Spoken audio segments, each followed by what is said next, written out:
I was missing the life I used to have the other day. I talked to someone on my dad's side of the family, and it made me realize that all of the months and years I spent feeling shackled and smothered by the idea of family and familial responsibilities quickly became foreign the second I turned 18 and moved away. I have no family here. The friends I chose to be my family are no longer around. The friends I chose to make here aren't as sincere as I hoped. I find myself yearning and alone and sitting with a deep soulful sorrow more frequently than I would like.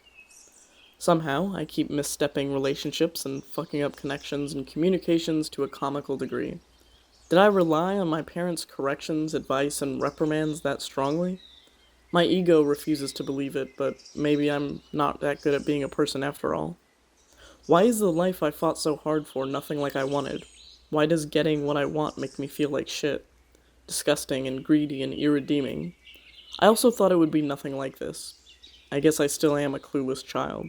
I write this one sitting in the San Franciscan fog that engulfs Buena Vista. Every small sensation and movement makes my head spin. The movement in the trees feels divine, as if nature is reaching out in a cautionary, loving embrace. The other people in the park are sobering, but not in a bad way. There's a man smoking something near me, but it's all the same as the cold fog on my skin. Usually from this spot you can see a church, the Golden Gate Bridge, the bay, and a spectacular view of the west coast. Now, dredged in fog, it feels like a small, cold waiting room. It's almost poetic.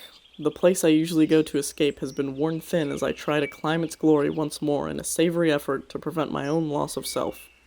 I'm running out of space, and it's making me sad. A dog turned, waited, and looked at me. He stopped and ignored his owner to actively observe my passing. It was as if he knew my plight. The gray dog with the red ball and his timid and rather confused looking owner threw me off guard for some reason. I figured out why I'm not happy. I spent so much of my life running, trying to forget.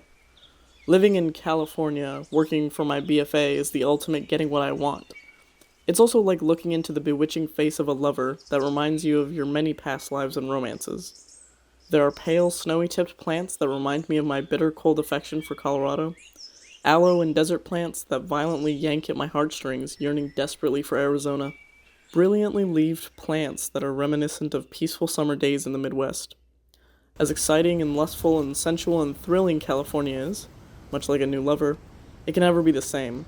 You can never go back. You'll be chasing a high that no longer exists. You'll stop growing, with no one to tell you it will undo you. What do you like about California? This is your new identity. Besides all the used tos and I've been tolds, what are you? What have you made for yourself? I hope you know. The sun is setting. I've never strayed the path. I've been good, in a traditional sense. I never felt like it, though. My heart has always been held together by an iron cage. My feelings have not been intellectualized properly. By tearing my heart and mind open, I'm finally able to accept and embrace the world. This is cliché and silly, but to me now it all makes sense.